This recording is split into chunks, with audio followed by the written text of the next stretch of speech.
कारगुजार सदर बीआरएस वो रुकन असेंबली सिरसिला के तारक रामाराव ने तेलंगाना की तारीख से बीआरएस सरबराह वो साबिक चीफ मिनिस्टर के चंद्रशेखर राव के नाम को मिटाने के चीफ मिनिस्टर रेवंत रेड्डी के दावों पर शदीद रद्द-ए-अमल का इजहार किया। उन्होंने अलहदा रियासत तेलंगाना तहरीक में चंद्रशेखर राव के अहम किरदार को याद दिलाया और रेवंत रेड्डी के मुतज़ाद सियासी पस मंजर को पेश किया।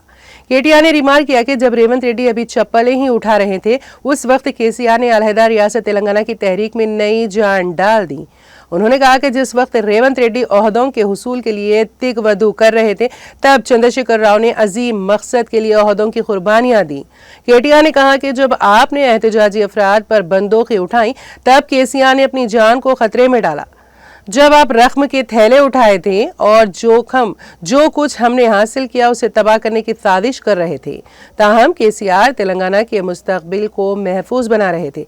क्या आप केसीआर के नाम को मिटा देंगे? केटीआर ने पुरजोर अंदाज में कहा कि केसीआर तेलंगाना की तारीख है। तेलंगाना की तारीख से केसीआर को हरगिज मिटाया नहीं जा सकता।